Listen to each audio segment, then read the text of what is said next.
Bueno, continuamos nuestro estudio sobre los 24 ancianos. En nuestro primer tema presentamos un marco o un trasfondo histórico que nos va a ayudar a entender el asunto de cuándo aparecen los 24 ancianos, quiénes son y cuáles son sus funciones.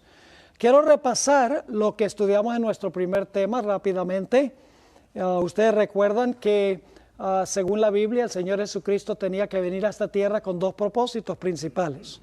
Número uno, para vivir una vida perfecta, para ofrecerle a la ley en nuestro lugar. Y en segundo lugar, morir por el pecado que nosotros hemos cometido. Es decir, vivir por nosotros y morir por nosotros. De tal manera que si lo recibimos como nuestro Salvador, Dios mira la vida de Él en lugar de la vida nuestra. Y acepta la muerte de Él en lugar de la muerte nuestra. A eso vino Jesús primordialmente. Y cuando Jesús dijo en la cruz, consumado es, sencillamente Jesús estaba diciendo, he terminado la función que debía terminar en la tierra. He vivido esa vida perfecta y he muerto por el pecado. Nos dimos cuenta que Satanás procuró impedir que Jesús cumpliera su misión. En primer lugar, procuró matarlo antes de que pudiera ofrecer su vida. En segundo lugar, procuró infectarlo con el virus del pecado. En tercer lugar, procuró desviarlo, dándole un camino diferente, un camino más fácil para recuperar lo que se había perdido. Y finalmente, procuró desanimarlo, tratando de decirle que iba a quedar eternamente separado de su Padre, se iba a perder él y se iba a perder toda la raza humana. O con las esperanzas de que Jesús de sus enemigos y de esa manera pecara a Jesús y se estropeara el plan de la salvación. Dijo en la cruz, consumado es, terminé la obra, gané la victoria, y luego dijo, Padre, en tus manos encomiendo mi espíritu. Es decir, mi vida está en tus manos. Tú prometiste que me ibas a llamar del sepulcro. Si yo era fiel, he sido fiel, ahora cumple tu palabra. ¿Cumplió el Señor su palabra? Muy temprano, el primer día de la semana, descendieron estos dos ángeles. Uno de los ángeles le dijo, oh Hijo de Dios, tu Padre te llama. Y el Señor Jesucristo resucitó de los muertos y no resucitó solo. Porque Jesús ahora había pagado la deuda del pecado y había vivido una vida perfecta en lugar de todos los que habían muerto en Cristo, todos los mártires que habían sido fieles. Ahora, esos individuos legalmente estaban salvos. Porque ya Jesús vivió su vida y Jesús murió por el pecado. Ahora resucitaron toda esta multitud de individuos que vamos a encontrar en unos momentos qué fue lo que sucedió con esos individuos. Por 40 días fueron a la ciudad, testificaron en cuanto a la resurrección y luego vamos a encontrar que ascendieron con el Señor Jesús. Ahora vamos a la página 14 de nuestro sílabo. Y vamos a mirar esta escena de Apocalipsis, el capítulo 4. Y básicamente, el tema central del capítulo 4 es que se está preparando la sala celestial para el retorno de Cristo al cielo como el héroe de guerra. Es decir, la escena de Apocalipsis 4 se está realizando en el cielo y se está preparando todo el cielo para el regreso de Jesús al cielo en su ascensión. El regreso victorioso de Cristo Jesús. Ahora vamos al versículo 1 y vamos a trazar poco a poco lo que encontramos aquí.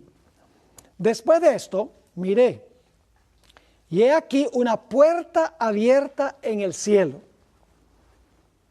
No es la puerta del cielo, hay una puerta abierta en el cielo.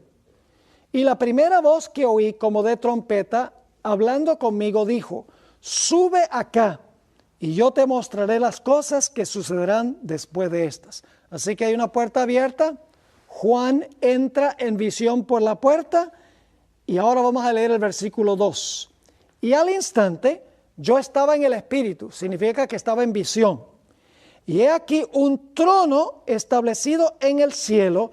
Y en el trono estaba ¿qué? Uno sentado. ¿Cuántos había en el trono que vio Juan? Uno solo sentado. Ese es un detalle importante. Ahora, yo les pregunto, ¿a dónde fue Jesús cuando ascendió al cielo? ¿A dónde se ubicó Jesús cuando fue al cielo? se ubicó al lado del Padre en el trono. Noten Apocalipsis 3:21, que se encuentra en la parte de arriba de la página 14. Aquí está hablando Jesús. Al que venciere, le daré que se siente conmigo en mi trono. Eso es futuro. Es decir, si nosotros vencemos, nos vamos a sentar con Jesús en su trono. Y luego dice, así como yo he vencido, pasado, y me he sentado con mi Padre en su trono. ¿A dónde se ubicó Jesús cuando ganó la victoria y regresó al cielo? Se sentó con su Padre en el trono. Pero el problema es que aquí en el versículo que acabamos de leer, Apocalipsis 4:2, hay uno solo en el trono. Debe ser que todavía Cristo no ha llegado. Porque cuando llegó, se sentó y había dos. ¿Están conmigo o no están conmigo? Ahora, hay uno en el trono. No se identifica quién es ese uno, pero lo vamos a ver en unos momentos. Versículo 3. Se da la descripción física del que está sentado en el trono. Dice, y el aspecto del que estaba sentado era semejante a una piedra de jaspe y de cornalina. Y había alrededor del trono un arco iris, semejante en aspecto a la esmeralda. Ahora, el énfasis aquí es un color rojo, un color fuego. El jaspe es una piedra rojiza con venas negras. Y la cornalina es una piedra rojiza con venas blancas. Es decir, el énfasis aquí está sobre el color rojo, el color del fuego, porque Dios está cubierto por una luz gloriosa, según la Sagrada Escritura. Ahora, vamos al versículo 4, esto es en la página 15.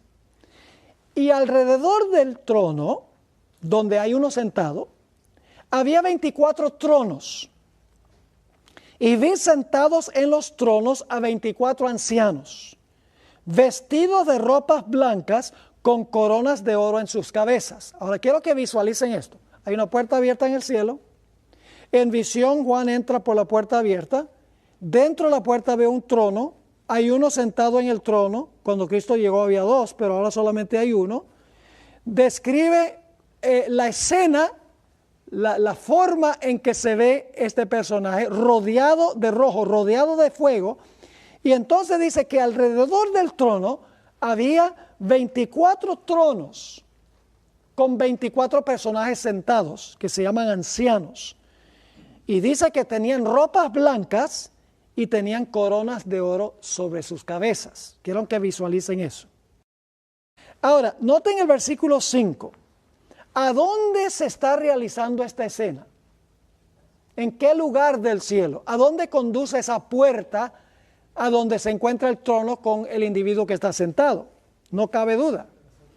Dice en el versículo 5, y del trono salían relámpagos y truenos y voces, y delante del trono ardían 7 lámparas de fuego, las cuales son los 7 espíritus de Dios.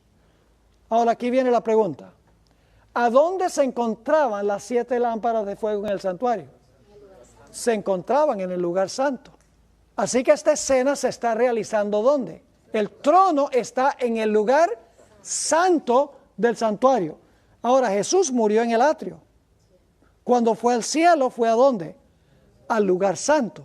Esto se está realizando en el lugar santo. Ahora, la sierva del Señor en el Conflicto de los Siglos, página 540 y 41, dice claramente a dónde se estaba realizando esta escena.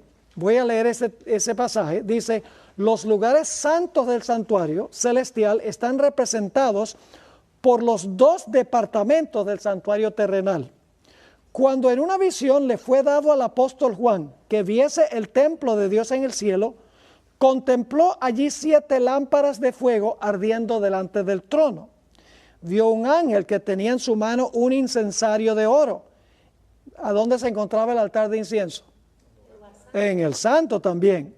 Y le fue dado mucho incienso para que lo añadiese a las oraciones de todos los santos encima del altar de oro que estaba delante.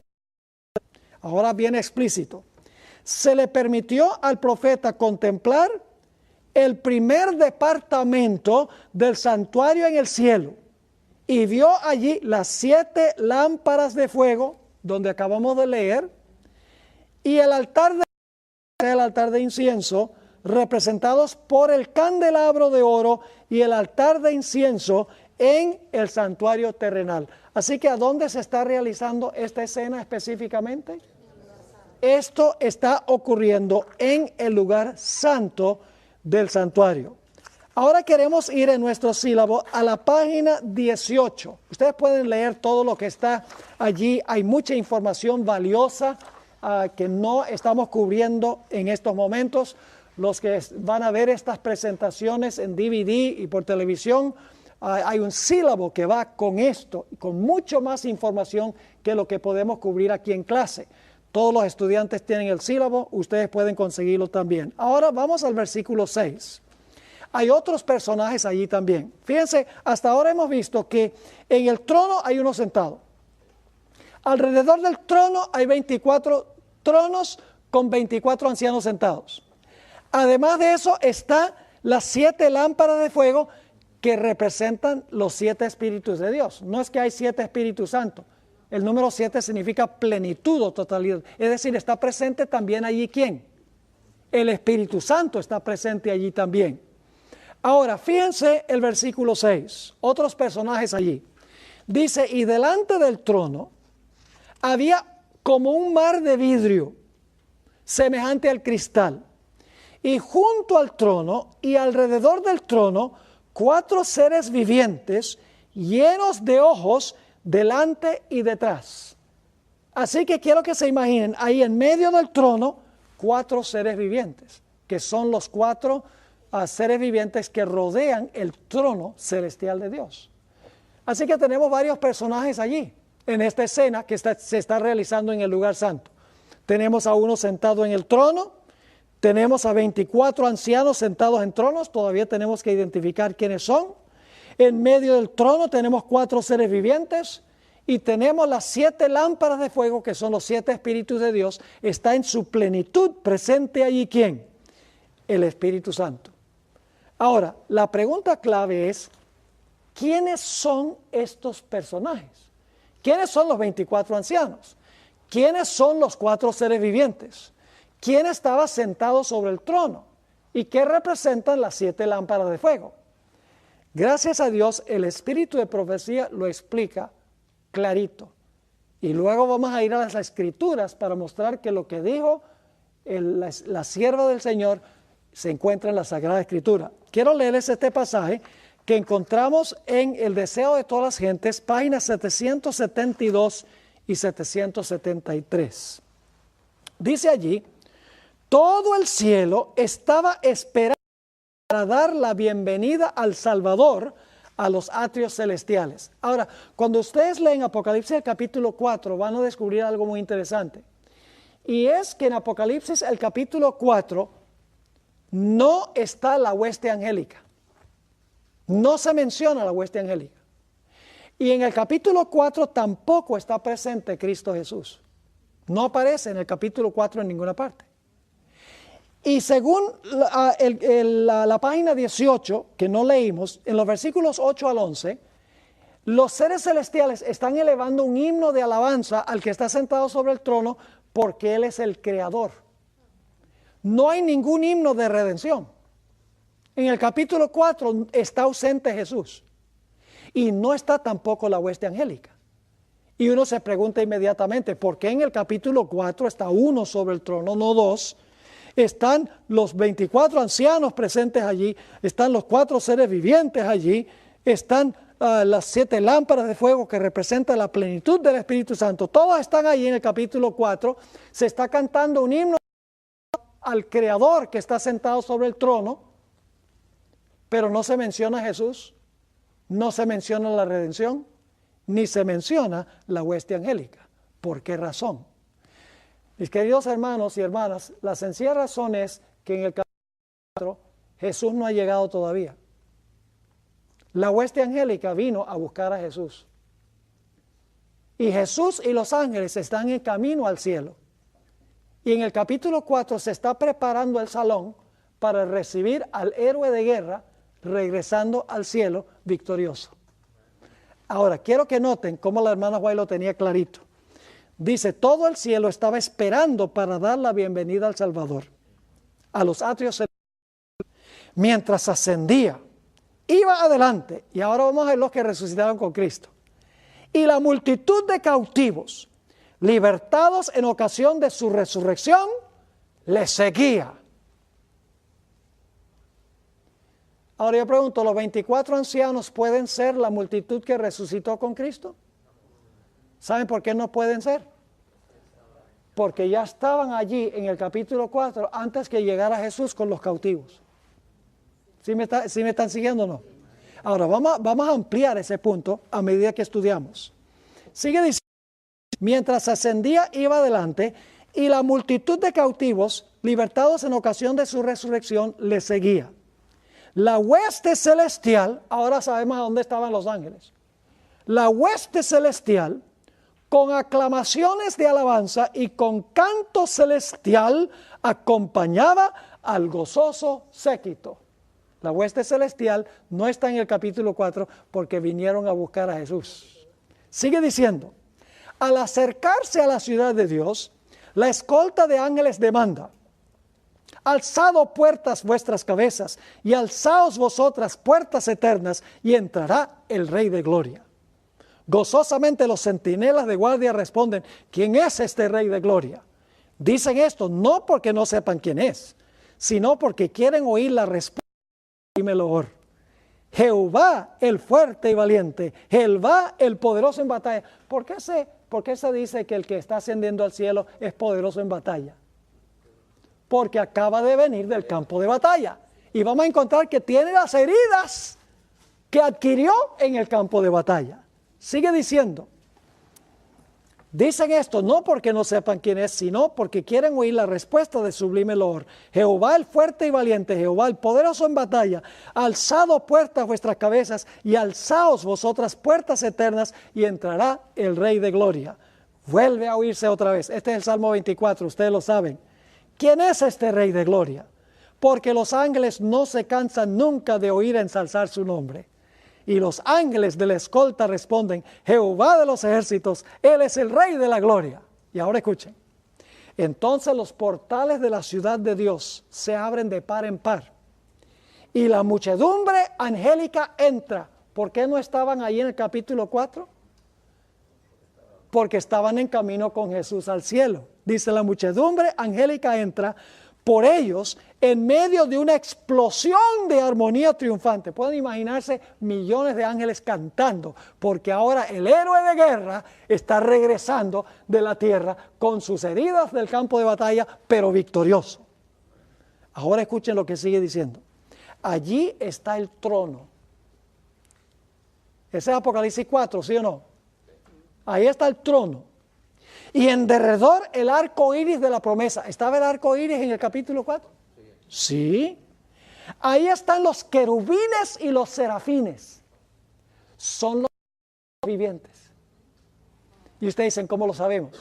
Porque en Apocalipsis 4 dice que los 4 seres vivientes tienen 6 alas y cantan santo, santo, santo. En Isaías 6, 1 al 3 dice que los serafines tienen 6 alas y cantan santo, santo, santo. Es decir, los seres vivientes, la hermana White los identifica como ¿qué? Como querubines y serafines. Y luego va a identificar a los 24 ancianos. Y esto lo vamos a estudiar con más detenimiento. ¿Quiénes son los 24 ancianos? Bueno, ya ha dicho que ahí está el trono. Y vamos a encontrar en unos momentos que está sentado uno en el trono. Ahí dice que están los querubines y serafines, que son los 4 seres vivientes. Ahora ella va a describir otro grupo que está presente allí. Dice, los comandantes de las huestes angélicas. 3 frases paralelas que describen el mismo grupo. Todo esto lo vamos a analizar. Los comandantes de las huestes angélicas. Los representantes de los mundos que nunca cayeron. Están congregados. Ahora, no son 3 grupos distintos. No es que los comandantes de las huestes angélicas, los hijos de Dios y los representantes de los mundos son 3 grupos distintos. No, son 3 formas de describir el mismo grupo. Eso se los voy a comprobar a medida que vamos estudiando. Solamente estamos introduciendo el tema para que ustedes puedan visualizar el contexto de donde aparecen los 24 ancianos. Sigue diciendo, el concilio celestial, delante del cual Lucifer había acusado a Dios y a su Hijo, los representantes de aquellos reinos sin pecado, sobre los cuales Satanás pensaba establecer su dominio, todos están allí ¿para qué? Para dar la bienvenida al Redentor. Sienten impaciencia por celebrar su triunfo y glorificar a su Rey. ¿Está claro? ¿Qué está describiendo? El capítulo 4 está describiendo a Dios el Padre. Vamos a encontrar sentado en el trono. Alrededor del trono han sido invitados los representantes de los mundos que nunca cayeron. Los querubines y los serafines están en medio del trono. Y dicho sea de paso, el Espíritu Santo también está presente ahí, porque las 7 llamas de fuego están. Pero vamos a encontrar en el capítulo 5 que los 7 espíritus de Dios ya no se quedan allí, sino que son enviados a la tierra. ¿Cuándo fue enviado el Espíritu a la tierra? Cuando Cristo ascendió en el día del Pentecostés. Ahora fíjense, todo esto hay que estudiar con detalle. ¿Ve? No es cuestión de decir, son los que resucitaron con Cristo. ¿Por qué? Porque eso es lo que siempre se ha creído. No, nosotros no vamos por tradición. Vamos por lo que enseña la Sagrada Escritura. Ahora, necesitamos ir al capítulo 5. Y para esto vamos a la página 21. Capítulo 5. Ahora, fíjense, el salón de recepción está listo. Todos están presentes allí para darle la bienvenida al héroe de la guerra, el que ha vivido su vida perfecta, el que ha muerto por el pecado y que trae los trofeos de su triunfo como prueba de que ganó. Ahora vamos al capítulo 5 y el versículo 1 y 2. Y vi en la mano derecha del que estaba sentado en el trono un libro, una mejor traducción sería un pergamino enrollado. Un libro, escrito por dentro y por fuera, sellado con 7 sellos. Ahora yo pregunto, mientras el rollo estaba sellado, ¿se podía leer el contenido del rollo? No. Ustedes saben que en Daniel, el capítulo 12, versículo 1, sella las palabras y cierra el libro hasta el tiempo del fin. Nadie podía entender lo que estaba en el libro mientras estuviera sellado. Lo mismo este pergamino. Dice que el pergamino está sellado con 7 sellos. Versículo 2. Y vi un ángel fuerte que pregonaba a gran voz, ¿quién es digno de abrir el libro y de desatar sus sellos? ¿Quién es digno? ¿Quién tiene las cualidades necesarias para romper los sellos y desenvolver el pergamino para que se pueda leer el contenido del pergamino? La palabra digno significa quién tiene las cualidades necesarias, quién está calificado para romper los sellos y para abrir el libro, para revelar qué es lo que contiene. Y ahora se realiza una crisis universal. Versículo 3, la mitad de la página 22. Y ninguno, ni en el cielo, ni en la tierra, ni debajo de la tierra, podía abrir el libro ni aún mirarlo. Una crisis universal.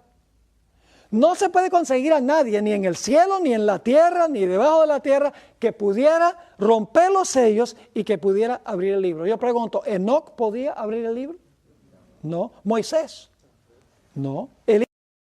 ¿Quién fue al cielo? No. ¿Los habitantes de otros mundos? No. ¿Los querubines y los serafines? No. ¿Los ángeles? No. Ni siquiera Dios el Padre podía romper los sellos y revelar el contenido del rollo, porque el Padre estaba en el cielo. Y dice, nadie, ni en el cielo, Dios el Padre mismo no podía abrir ese rollo para revelar su contenido. Una crisis universal. Ahora, noten la reacción de Juan. Versículo 4. Dice, y lloraba yo mucho. La palabra lloraba aquí es una palabra muy fuerte en griego. Hay unas palabras más blanditas donde significa sollozar, pero esto es con clamor, derramando chorros de lágrimas. Es decir, él está con una angustia terrible porque no hay nadie digno. Dice en el versículo 4, y lloraba yo mucho, porque no se había hallado a ninguno digno. No había nadie en el cielo en ese momento, ¿verdad? Digno de abrir el libro, ni de leerlo, ni de mirarlo. Yo pregunto, ¿lo que contenía el rollo de vida o muerte? ¿Un asunto supremamente importante contenido en el libro? Tiene que ser. Porque Juan no solamente va a llorar por ver historia eclesiástica. Ya él había visto historias eclesiásticas en las iglesias, las 7 iglesias. Él había visto cómo se va a desarrollar la iglesia. Es decir, Juan en realidad estaba sollozando, estaba clamando con lágrimas en los ojos porque ese libro o ese pergamino tenía un contenido que era un asunto de vida o muerte. Ahora la clave es qué es lo que contenía el libro. Antes de hablar del contenido, necesitamos leer el versículo 5 en la página 23, la parte de arriba de la página. Y uno de los ancianos me dijo, no llores, he aquí, el león de la tribu de Judá, la raíz de David, ha vencido. ¿Qué tiempo es el verbo? Pasado. Entonces no te preocupes. El león de la tribu de Judá ha vencido, es decir, venció porque vivió su vida perfecta, murió en la cruz, y luego dice, para abrir. El tiempo del verbo en el griego es futuro. Es decir, venció y eso lo capacita ¿para qué? Para en el futuro abrir el libro y desatar sus 7 sellos. Es que, ¿qué es lo que califica al león de la tribu de Judá para abrir romper los sellos y abrir el libro? El hecho de que venció. Eso lo califica a él para que él pueda revelar el contenido que se encuentra en ese pergamino. Ahora vamos a la página 24 de nuestro sílabo, al versículo. Ahora quiero explicarles algo mientras ustedes están yendo allá a la página 24 del sílabo. Quiero hacerles esta explicación. En Apocalipsis 5 se presenta a Cristo como cordero y se le presenta como león. Escuchen bien. Cuando Cristo llega al cielo, es el cordero.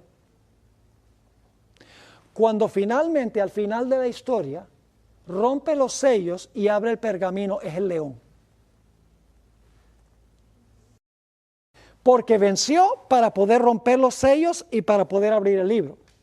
La apertura del libro está en el futuro. El león abre el libro en el futuro. Pero vamos a encontrar en el versículo 6 que Juan lo ve allí en el presente y no es un león, sino que es un ¿qué? Es un cordero. Es decir, va a llegar un momento en que el cordero se va a convertir en un león. Y ustedes dicen, ¿cuándo es eso? Apocalipsis 6 lo describe. Cuando todos se escondan en las cuevas y rueguen que las piedras caigan sobre ellos para esconderlos de la ira del cordero.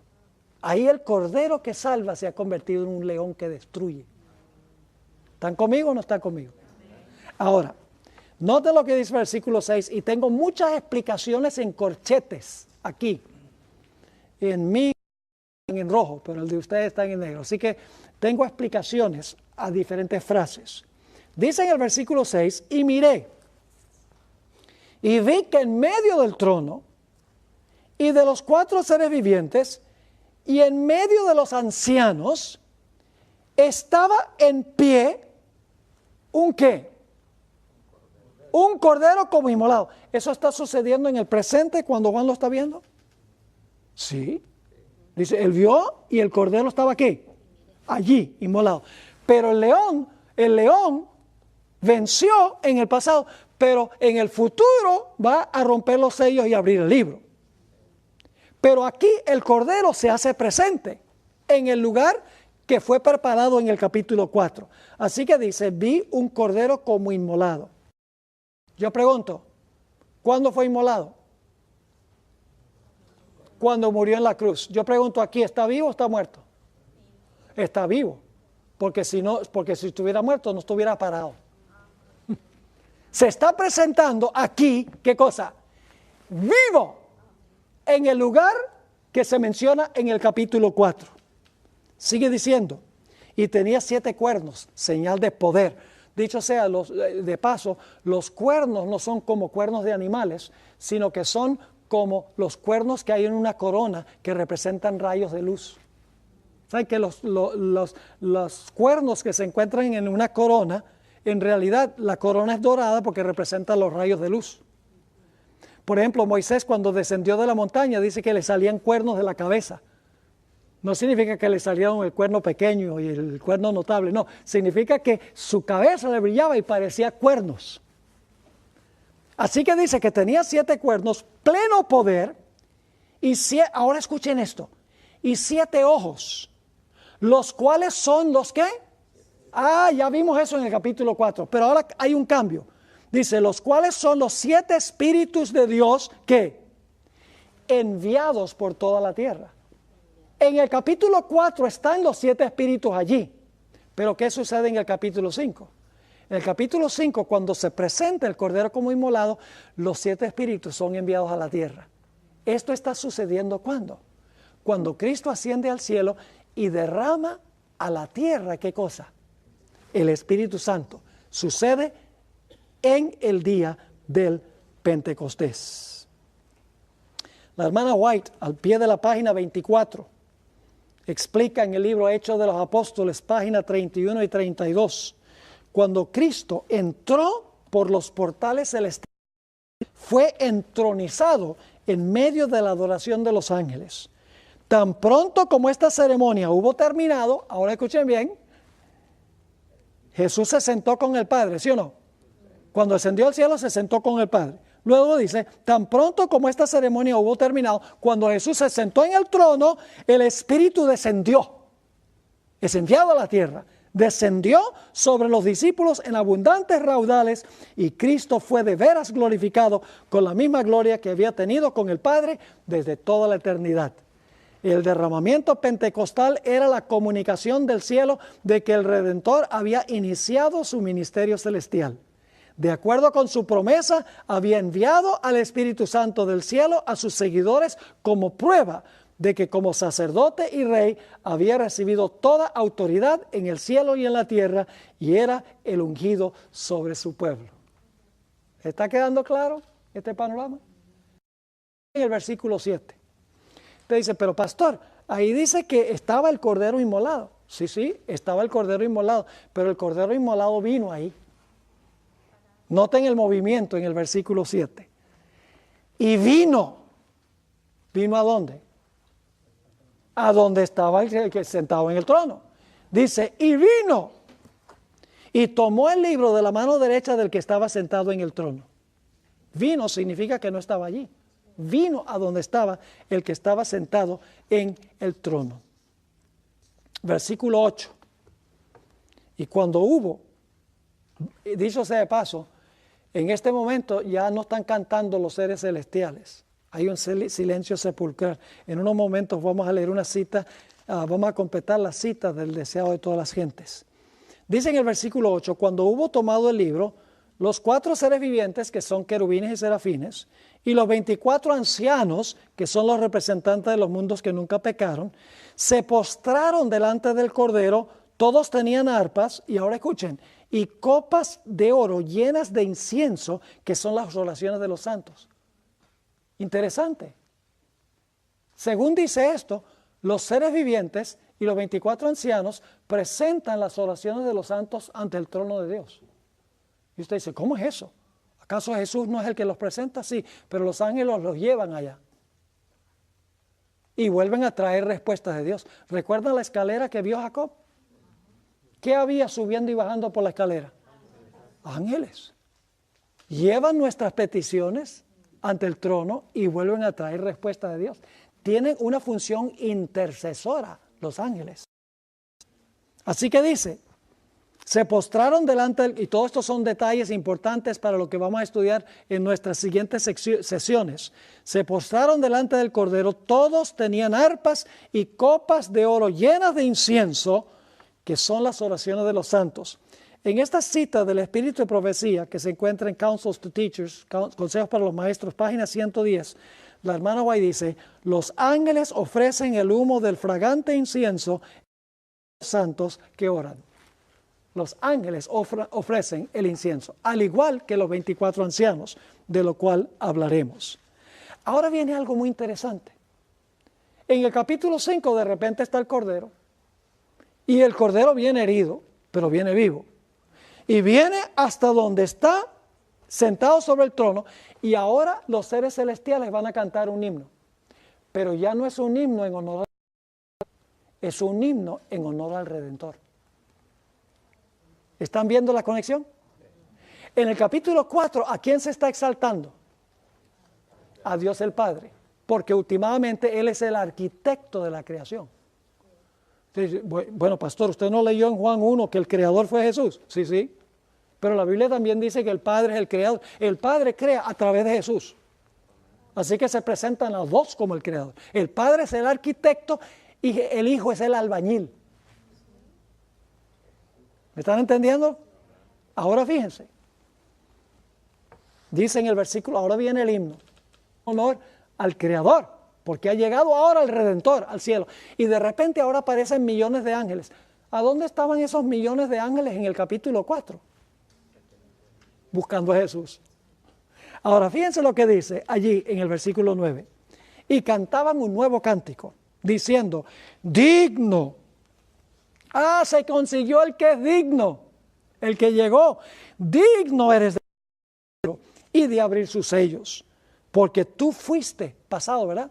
Porque tú fuiste inmolado. Y ahora hay un problema de traducción, esto lo vamos a tratar. Dice, y con tu sangre, dicen la versión King James y la versión Reina Valera, dice, nos has redimido, como si los ancianos estuvieran cantando que ellos fueron los redimidos. Pero en realidad la traducción correcta es, los has redimido.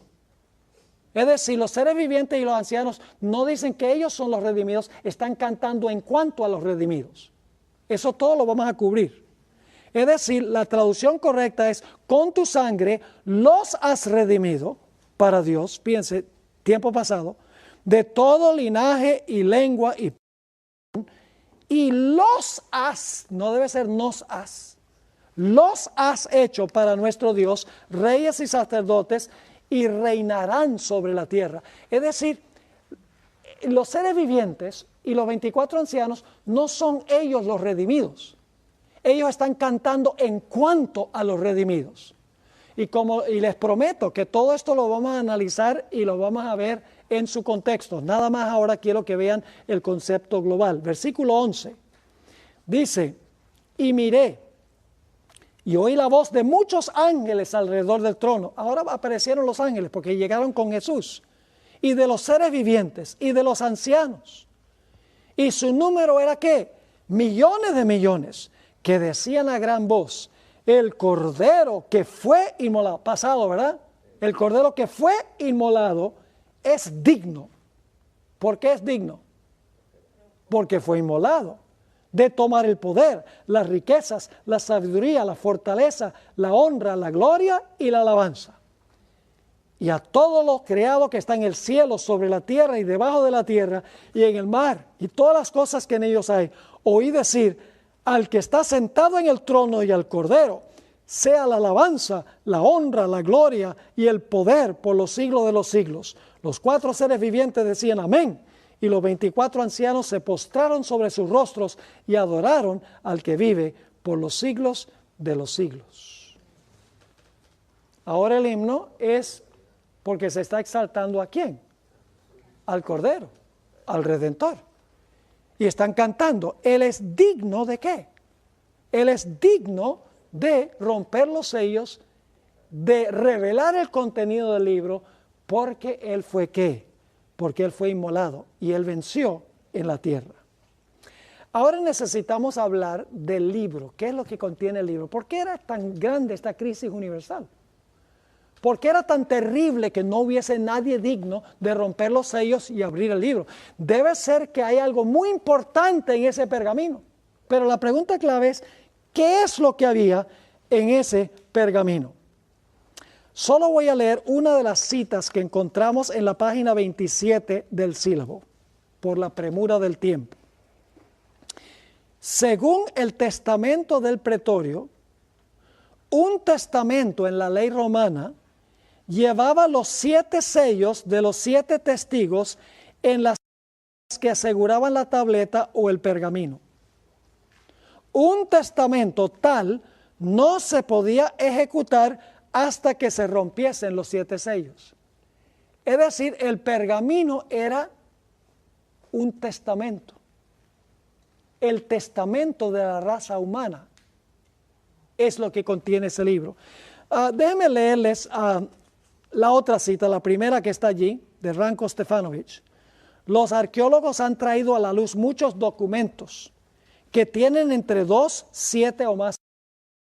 Por ejemplo, la ley romana exigía que un testamento tuviera un mínimo de 7 sellos de testigos para garantizar la validez de su contenido, aun cuando hay evidencia que en ciertas ocasiones se usaban más que 7 sellos. Es decir, que el libro o el pergamino, lo que es un testamento, es el testamento de la raza humana.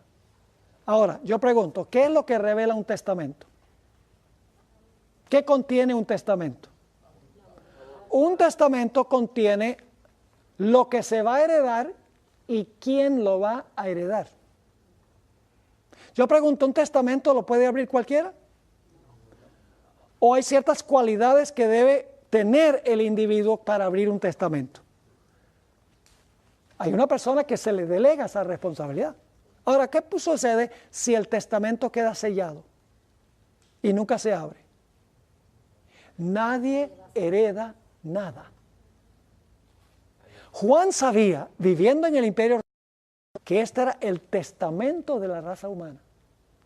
Que en ese libro estaba registrado cada persona y lo que van a heredar. Si el testamento quedaba sellado o cerrado, nadie iba a heredar la herencia que se había perdido. Nadie iba a recibir la herencia que había perdido Adán. Ahora, gracias a Dios, tenemos nosotros citas muy interesantes del espíritu de profecía sobre este asunto. En la página 29 del sílabo, en la página 29, encontramos unas citas muy interesantes de la hermana White sobre lo que contiene este libro. Dice en la primera cita, se encuentra en el documento Manuscript Releases, tomo 9, página 7. Yo traduje esto porque no está en español. Dice, allí en su mano abierta está el libro, el pergamino que contiene la historia de los actos providenciales de Dios, la historia profética de las naciones y de la iglesia. ¿Qué se encuentra en ese pergamino? Toda la historia del mundo y de la iglesia. Dice, el pergamino contiene las declaraciones divinas, su autoridad, sus mandamientos, sus leyes, la plenitud del consejo simbólico del Eterno y la historia de todos los que gobernaron en las naciones. En lenguaje simbólico se halla en ese pergamino la influencia de cada nación, lengua y pueblo desde el principio de la historia hasta su final. El pergamino contiene toda la historia de la raza humana y las decisiones que cada persona tomó dentro del curso de la historia humana que va a determinar si va a heredar la vida o si va a heredar la muerte. ¿Me están entendiendo lo que estoy diciendo? Ahora, hay otra cita de la hermana White donde ella registra un evento que se escribió en ese pergamino. Se encuentra en el libro Palabras de Vida del Gran Maestro, página 236. ¿Ustedes recuerdan cuando Pilato trajo y presentó a Barrabás y presentó a Jesús lado a lado? Y dijo, ¿quién quieren ustedes que yo suelte? Dicen, ¿suelta a quién? A Barrabás. Ahora escuchen lo que dice la hermana White en cuanto a ese evento histórico. Dice así, así hicieron su elección los dirigentes judíos. Su decisión fue registrada en el libro que Juan, la mano de aquel que se sienta en el trono, el libro que ningún hombre podía abrir. Qué interesante. Ahora escuchen bien. Con todo su carácter vindicativo, esa es una mala traducción, vindicativo. En realidad es la palabra en inglés vindictiveness, que se traduce mejor con todo su carácter vengativo o retributivo. Es una mejor traducción. Dice, con todo su carácter retributivo, ahora escuchen bien, aparecerá esta decisión delante de ellos en aquel día cuando el león de la tribu de Judá le quite el sello. Ahora, vamos a mirar cuidadosamente esta cita. Yo pregunto, la hermana White escribió esta cita en el año 1900. ¿Se había abierto el pergamino en el año 1900? No, porque la hermana White dice, cuando sea abierto el pergamino. No había sido abierto todavía cuando la hermana White escribió esta cita. ¿Si están conmigo o no están conmigo? ¿O está demasiado tarde? Sí, porque la hermana White dice, mire, la hermana White dice aquí, fue registrado en el libro que Juan vio, y con todo su carácter vengativo o retributivo, aparecerá esta decisión delante de ellos en aquel día cuando el león abra el libro. Es decir, cuando la hermana White escribió esta cita, el libro todavía estaba cerrado. Ahora yo pregunto, ¿qué tiene que suceder para que estas personas que dijeron suelta a Barrabás, para que ellos puedan ver el resultado de su decisión? ¿Qué tiene que suceder? Resucitar. Tienen que resucitar. ¿Y cuándo es que van a resucitar? Después del milenio. ¿Están conmigo o no están conmigo? Van a resucitar después del milenio. Y ahí van a ver el resultado de su decisión. Entonces, ¿cuándo es que se va a abrir el pergamino? Después del milenio. Ahora, quiero leer una cita que encontramos en la página 30 del sílabo. Esto está en el capítulo que se titula El fin del conflicto. Aquí es que se describe cuando se abre el pergamino.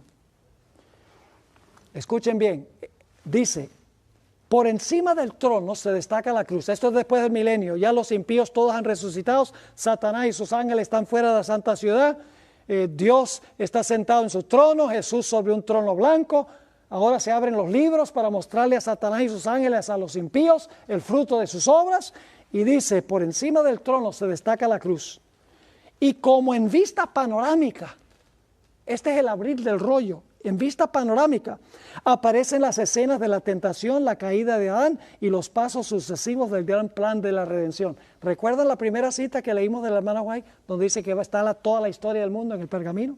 Sigue diciendo, el humilde nacimiento del Salvador, su juventud pasada en la sencillez y en la obediencia, su bautismo en el Jordán, el ayuno y la tentación en el desierto, su ministerio público que reveló a los hombres las bendiciones más preciosas del cielo, los días repletos de obras de amor y misericordia y las noches pasadas en oración y vigilia en la soledad de los montes, las conspiraciones de la envidia, del odio y de la malicia con que se recompensaron sus beneficios, la terrible y misteriosa agonía en el Getsemaní, bajo el peso anonadador de los pecados de todo el mundo, la traición que le entregó en manos de la turba asesina, los terribles acontecimientos de esa noche de horror, el preso resignado y olvidado de sus discípulos más amados, arrastrado brutalmente por las calles de Jerusalén, el Hijo de Dios presentando con visos de triunfo ante Anás, obligado a comparecer en el palacio del sumo sacerdote, en el pretorio de Pilato, ante el cobarde y cruel Herodes, ridiculizado, insultado, atormentado y condenado a muerte. Todo eso está representado a lo vivo. ¿Y quiénes están vivos viéndolo? Los que lo hicieron. Ahora se está abriendo ¿qué? El rollo, en todo su carácter vengativo, como dice el Espíritu de Profecía. Pero ahora noten, luego ante las multitudes agitadas, se reproducen las escenas finales, el paciente varón de dolores pisando el sendero del Calvario, el príncipe del cielo colgado de la cruz, los sacerdotes altaneros y el populacho escarnecedor. ridiculizando la agonía de su muerte, la oscuridad sobrenatural, el temblor de la tierra, las rocas destrozadas y los sepulcros abiertos que señalaron el momento en que expiró el Redentor del mundo. La escena terrible se presenta con toda exactitud. Satanás, sus ángeles y sus súbditos no pueden apartar los ojos del cuadro que representa su propia obra. Cada actor recuerda el papel que desempeñó. Herodes, el que mató a los niños inocentes de Belén para hacer morir al rey de Israel. La innoble Herodías, sobre cuya conciencia pesa la sangre de Juan el Bautista.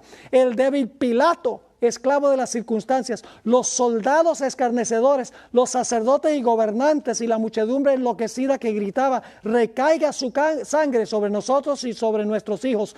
Todos contemplan la enormidad de su culpa. En vano procuran esconderse ante la divina majestad de su presencia que sobrepuja el resplandor del sol, mientras que los redimidos echan sus coronas a los pies del Salvador, exclamando: Él murió por mí. ¿Se dan cuenta que se está viendo toda la historia de la raza humana? Eso es lo que contiene el rollo. Yo pregunto, ¿los actores que dijeron suéltanos a Barrabás van a estar ahí viéndolo? Porque van a resucitar. El rollo es abierto cuando ellos resucitan y con todo su carácter vengativo o retributivo verán la decisión que han tomado. Pero en ese libro también se encuentran las decisiones que tomaron los hijos de Dios y la herencia que ellos van a recibir.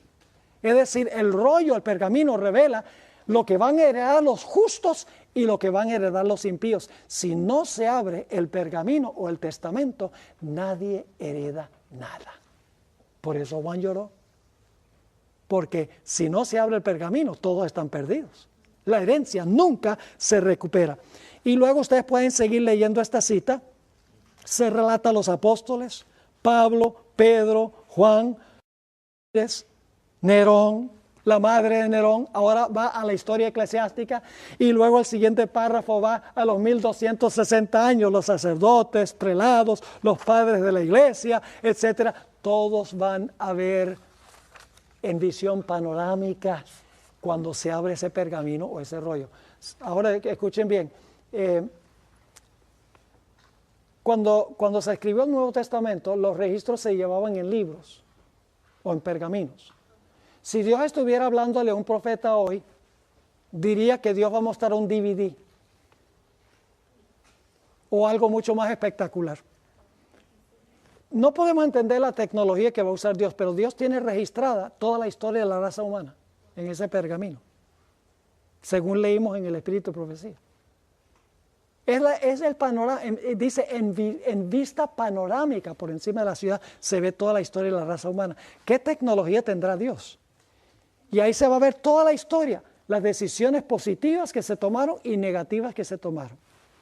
Y después que se termine de mirar todo, entonces todos se van a arrodillar, los justos y los impíos y Satanás y sus ángeles, y van a decir: justos y verdaderos son tus caminos, oh Jehová.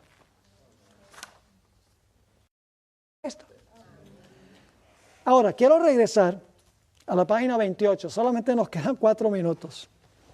¿Recuerdan que yo leí una cita de la hermana Guaira donde dice que cuando Jesús se fue al cielo, los ángeles estaban cantando y alabando: digno es el Cordero, y estaban todos cantando: abrido puertas eternas, entrará el Rey de Gloria, etcétera? Pero quiero que noten lo que sucedió. Cuando Jesús entró al lugar santo, dice, pero con un ademán, Él los detiene a los que están cantando. Todavía no. No puede ahora recibir la corona de gloria y el manto real. Es decir, no puede sentarse con el Padre. Entra a la presencia de su Padre. Ahí está. ¿Se acuerdan que dice que vino? En el versículo 7, entra a la presencia de su Padre. Señal, aquí se está presentando como el Cordero, pero la hermana White no usa la palabra Cordero, sino que presenta lo que representa el símbolo. Dice, señala su cabeza herida, su costado traspasado, sus pies lacerados, alza sus manos que llevan la señal de los clavos. ¿Cómo se está presentando Jesús? Como el Cordero inmolado.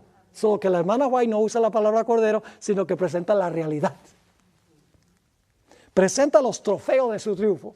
Por eso los 24 ancianos no pueden ser los que resucitaron con Jesús, porque ya están allí antes que Jesús llegue. presenta los trofeos de su triunfo, ofrece a Dios la gavilla de las primicias, aquellos que resucitaron con Él como representantes de la gran multitud que saldrá de la tumba en ocasión de su segunda venida. Se acerca al Padre, ahí está, vino al que estaba allí, se acerca al Padre, ante quien hay regocijo por un solo pecador que se arrepiente. Desde antes de que fueran echados los cimientos de la tierra, el Padre y el Hijo se habían unido en un pacto para redimir al hombre en caso de que fuese vencido por Satanás. Habían unido sus manos en un solemne compromiso de que Cristo sería fiador de la especie humana. Cristo había cumplido este compromiso. Cuando sobre la cruz exclamó, consumado es, se dirigió al Padre. El pacto había sido llevado plenamente a cabo. Ahora declara, Padre, consumado es. He hecho tu voluntad, oh Dios mío. He completado la obra de la redención. Si tu justicia está satisfecha, aquellos que me has dado, quiero que donde yo estoy, ellos estén también conmigo. Eso es el Testamento. Los que tú me has dado, yo quiero que ellos estén a donde yo voy a estar. Ahora viene el clímax. Se oye entonces la voz de Dios proclamando que la justicia está satisfecha. Satanás está vencido. Los hijos de Cristo que trabajan y luchan en la tierra son aceptos en el amado. Delante de los ángeles celestiales y los representantes de los mundos que no cayeron, son declarados justificados. Donde Él esté, allí estará su iglesia. Eso es lo que revela el Testamento. La misericordia y la verdad se encontraron, la justicia y la paz se besaron, los brazos del Padre rodean a su Hijo y se da la orden, adórenlo todos los ángeles de Dios. Y ahora ustedes pueden continuar leyendo. Ahora viene la explosión de armonía triunfante, alabando al Cordero que ha vencido en la batalla en la tierra. Esa es la escena de Apocalipsis 4 y 5. Ahora todavía tenemos mucho que cubrir, porque yo les he compartido varias cosas, he hecho declaraciones, pero no las he comprobado. Pero por eso tenemos 6 sesiones sobre los 24 ancianos. Tenemos muchas cosas que cubrir. Pero pregunto, ¿les quedó claro lo que hemos estudiado hasta ahora? Apocalipsis 4 y 5. Gloria a Dios. Gloria al Cordero, que ha hecho posible nuestra redención y que podamos tener finalmente la herencia eterna.